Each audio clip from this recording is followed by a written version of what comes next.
Bonjour à tous, bonsoir, bonsoir, bonsoir. J'espère que vous allez bien. Moi, ça va bien par la grâce de Dieu.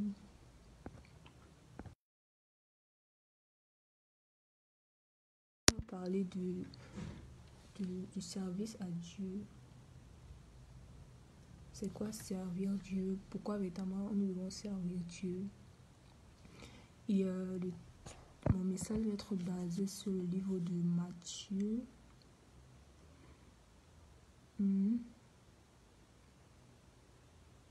Matthieu dans le chapitre 25, à partir du verset 31. Lorsque le Fils de l'homme viendra dans sa gloire, avec tous les saints anges, il s'assiera sur son trône de gloire. Toutes les nations seront assemblées devant lui. Il séparera les uns des autres comme le berger sépare les brebis des boucs. Il mettra les brebis à sa droite et les boucs à sa gauche. Alors le roi dira à ceux qui seront à sa droite: Venez, vous qui êtes bénis par mon Père, prenez possession du royaume qui vous a été préparé dès la création du monde. En effet, j'ai eu faim et vous m'avez donné à manger. J'ai eu soif et vous m'avez donné à boire. J'étais étranger et vous m'avez accueilli. J'étais nu et vous m'avez habillé. J'étais malade et vous m'avez rendu visite. J'étais en prison et vous êtes venus vers moi. Les justes lui répondront: Seigneur, quand avons-nous vu affamé et t'avons-nous donné à manger, ou assoiffé et t'avons-nous donné à boire? Quand avons-nous vu étranger et t'avons-nous accueilli, ou nu et t'avons-nous habillé?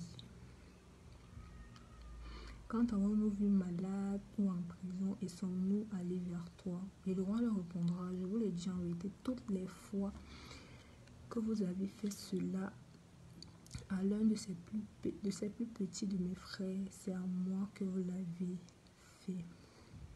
Amen.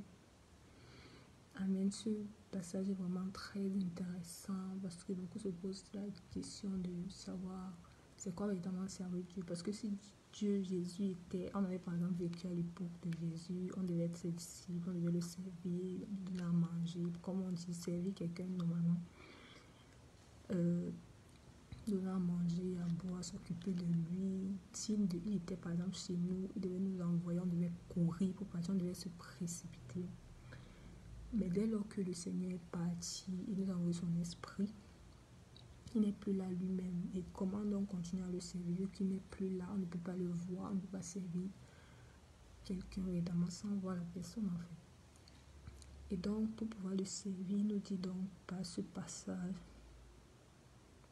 que à chaque fois qu'on fait quelque chose à l'un de ses plus petits, de ses frères, en fait, c'est à lui qu'on le fait.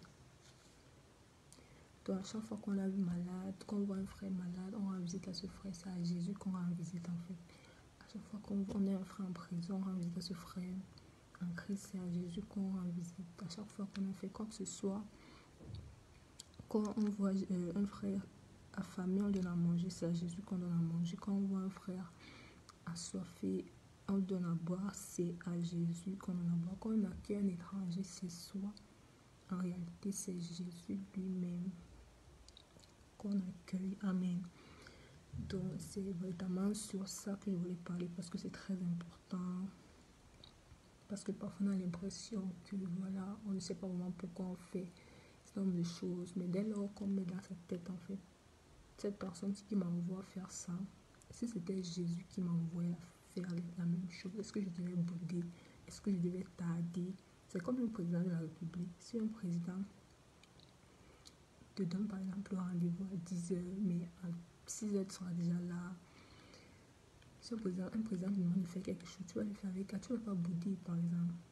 Contrairement à peut-être c'est ta soeur qui t'envoie, tu vois.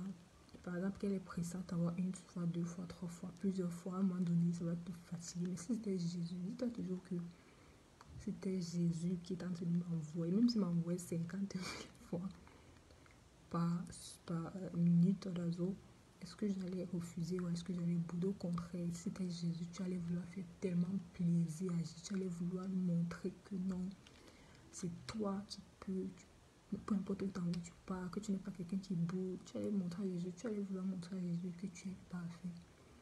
En fait, et qui peut compter sur toi, tu allais vouloir être celui qui lui donne à manger, celui qui lave ses pieds, comme là on a vu la femme, Marie qui lavait ses pieds avec du parfum. Donc tu aurais voulu être cette personne-là en fait qui allait être avec Jésus à disposer pour tout ce dont il aurait eu besoin en fait. Tu allais vraiment être là par rapport pour répondre aux besoins de Jésus. Mais il nous dit donc que comme tu ne peux pas être avec lui pour répondre à son besoin, il dit que pour répondre à ses besoins, réponds aux besoins de ton frère qui est à côté de toi. Donc quand quelqu'un te dit par exemple je suis malade, ne pas rendre la visite à la personne parce que c'est une formalité, il faut que tu rendes visite à la personne. Pas rendre visite à la personne comme c'était Jésus que tu partais voir, comme c'était. En fait, tout ce que tu fais, fais-le vraiment avec passion. La même passion que tu as pour Dieu, la même passion que tu as pour le Christ. Fais toutes choses avec cette même passion-là parce que la Bible dit, ce n'est pas à la personne même que tu vois devant toi que tu es en train de le faire. Non, c'est à Jésus lui-même que tu fais. Et c'est à cause de ça que tu vas être sauvé. C'est ça en fait la justice de Dieu en fait. Parce que la Bible dit, lorsque le Fils de l'homme viendra dans sa gloire avec tous les saints anges et s'assiera sur son trône de gloire, toutes les nations seront rassemblées devant lui. Il séparera les uns des autres. C'est ça qui va faire en sorte que Dieu va te séparer. Tu seras du côté des brebis, non du côté des boucs en fait. Donc c'est ça en fait la justice de Dieu. C'est ça en fait servir Dieu. Parce que rendre service, c'est quoi? Rendre service à quelqu'un, faire quelque chose pour quelqu'un. Jésus n'est pas là. Comment on servir Dieu? Parfois on chante à l'église, je n'ai rien à te donner, mais je te dis merci. Genre, tu ne peux rien faire pour Dieu. Non, il y a encore quelque chose que tu peux faire pour Dieu. Parce que la Bible a dit, allez et faites de toutes les nations mes disciples. Donc il y a encore quelque chose que tu peux faire à Dieu pour montrer ta reconnaissance. Bien que ce n'est rien pas comparable à ce qu'il a fait pour toi en fait. Ça, ce n'est pas une condition pour laquelle tu es sauvé, parce qu'il t'a sauvé bien avant même que tu ne saches parler, ou que tu ne saches si tu vas même pouvoir parler, ou si tu n'as pas. C'était pas une condition pour lui, mais la moindre des choses pour être reconnaissant avec Dieu, si c'est vraiment ton cas, si tu veux vraiment être reconnaissant avec Dieu, même si tu n'as pas l'argent, même si tu n'as, il y a une chose à faire, aller et faire de toute façon ici, accueille quelqu'un qui te parle, réponds à quelqu'un, réponds aux besoins des gens qui sont autour de toi. Ce n'est pas toujours forcément le besoin matériel, ce n'est pas forcément toujours donner l'argent à l'église. Parfois Dieu n'est même pas avec cela, parfois Dieu ne t'attend pas là. Te dit que non, il faut que j'ai l'argent pour l'église alors qu'il y a quelqu'un à côté de toi il y a un voisin qui a besoin de toi, pas forcément de ton argent, mais que tu l'écoutes, que tu l'accueilles, que tu lui rendes juste visite, que tu sois juste là disposé en fait pour lui. De la même façon que tu te disposes pour Jésus, que tu as envie de te disposer pour Jésus. Dispose-toi pour ton frère comme si c'était Jésus. En fait, limite, vois tout le monde autour de toi. Vois tout le monde autour de toi comme si c'était des petits Jésus, des gens en fait qui se baladent carrément. Parce que si tu commences à voir ton... Parce qu'en vérité, c'est ça en fait. Parce que quand il nous dit, à chaque fois que tu as fait quelque chose pour tel, c'est à moi que tu l'as fait. C'est comme si telle personne-là, c'était lui. Donc, il se met carrément, il se confond carrément à toutes ces personnes-là en fait. Donc, tous ceux qui se baladent, j'ai envie de dire, ce sont des Jésus qui se baladent. Donc, tout ce qu'on doit faire, Dieu ne va voir la personne qui est en face de toi, que non, c'est trop comme ça. C'est m'envoie trop, c'est me fait trop. Si c'était Jésus, si tu allais te plaindre, dis-toi que si Jésus t'envoie toute la journée, ou il y a plusieurs exemples, là, je sais pas quoi. Dis-toi la situation, la personne qui t'énerve ou qui te, je sais pas, te prend la tête. Dis-toi que si c'était Jésus, comment tu allais te comporter avec cette personne? Est-ce que tu allais avoir le même comportement? Si tu ne devais pas avoir le même comportement, c'est qu'il y a un problème en fait. C'est qu'arrête de voir la personne qui est en face de toi, mais vois Jésus dans la personne qui est en face de toi. Parce que la Bible dit, chaque fois que tu fais quelque chose à l'un de ses plus petits serviteurs, c'est à lui que tu le fais. Donc quand tu donnes à manger à quelqu'un comme ça, il mange, ce n'est pas lui qui mange, c'est Jésus qui est en train de manger devant toi. Et quand tu vas commencer à voir les gens de cette façon-là, ton service pour Dieu va être parfait et efficace. Tu vas vraiment marcher dans la justice de Dieu en fait, parce que ce ne sera plus en fonction de comment les gens répondent ou comment... La Bible dit quoi? Que même les méchants aiment ceux qui les aiment en fait. Donc ça ne doit pas dépendre de comment est-ce qu'on te reçoit que tu dois...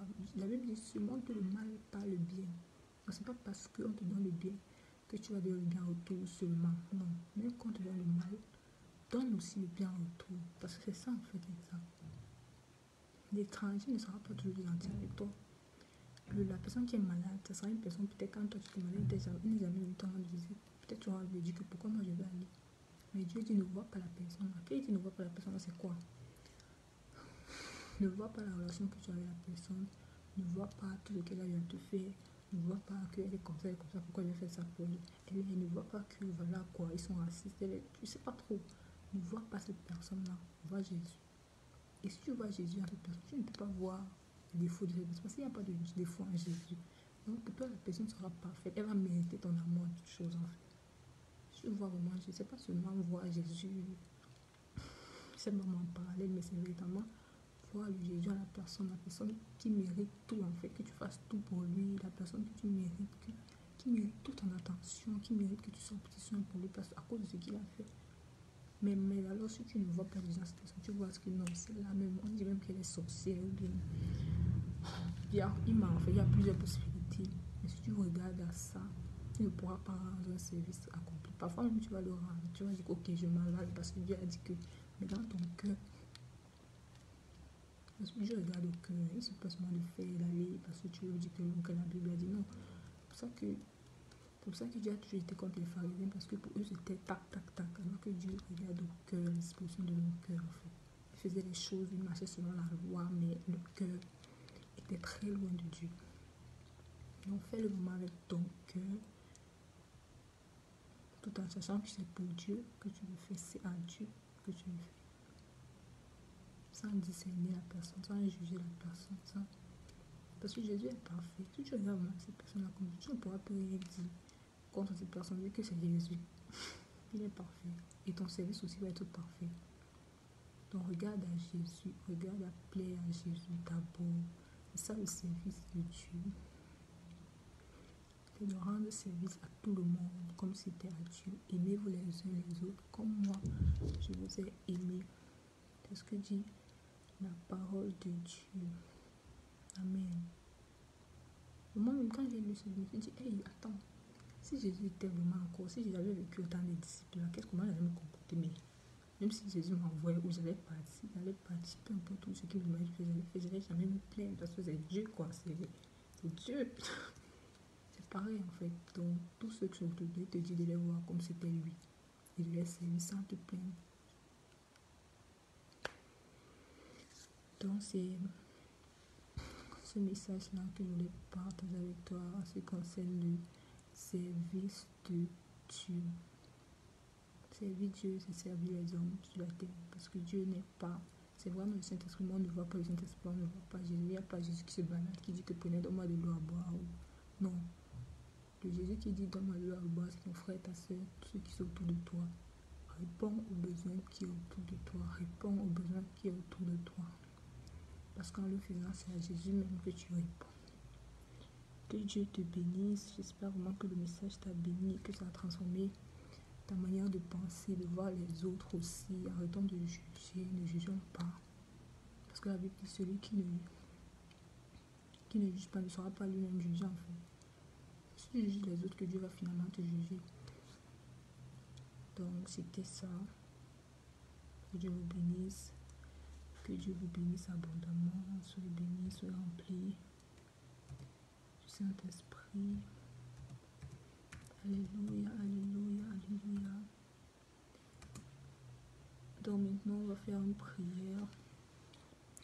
Que le Seigneur nous aide vraiment à marcher dans son service. Parce que parfois, c'est bien beau. On a lu dans la Bible, on veut vraiment faire comme ça. Mais parfois, il y a des émotions qui... je dirais même les circonstances du siècle qui prennent des choses assez compliquées de telle sorte qu'on n'arrive pas à rendre le service effectif comme on voudrait vraiment à Dieu. Donc, comme on dit, tout c'est la prière. On va prier en grâce à Dieu. On va l'inviter de venir vraiment nous aider à marcher selon sa volonté, à pratiquer sa justice, à être vraiment disposé pour lui, pour le servir véritablement, pour se donner corps et âme à son service. La Bible dit tout ce que vous faites, faites-le bien, faites-le vraiment bien. Donc si on a décidé d'être enfant de Dieu et de servir Dieu, il faut vraiment bien servir Dieu, pas servir Dieu à la hâte ou à la légère. Père éternel, te dire merci pour ces moments. Nous avons partagé ta parole. Merci pour ce passage de la Bible qui nous a enseigné vraiment comment est-ce que tu attends en fait qu'on puisse te servir. Merci pour ce live. Merci pour tous ceux qui ont écouté ce live. Je prie que tu touches leur cœur, que tu puisses les bénir véritablement abondamment, Seigneur. Restaure, Père éternel, mon Dieu, leurs pensées. Père éternel, Papa, remplis-les encore de ton présence et de ton esprit, Seigneur. Que tous ceux qui vont décider de prendre la décision véritablement de servir Dieu de façon différente à partir de maintenant, je prie, Seigneur, que tu les accompagnes, que tu les fortifies, afin qu'ils puissent manifester la chose, parce que c'est toi qui donnes le vouloir et le faire. Tu as mis le vouloir en leur cœur en ce moment, donne-leur également de le faire. Afin qu'ils ne soient pas comme les serviteurs qui disent oui Seigneur je vais faire, après il ne fait pas, mais qui disent qui va faire et qui le fait au nom de Jésus.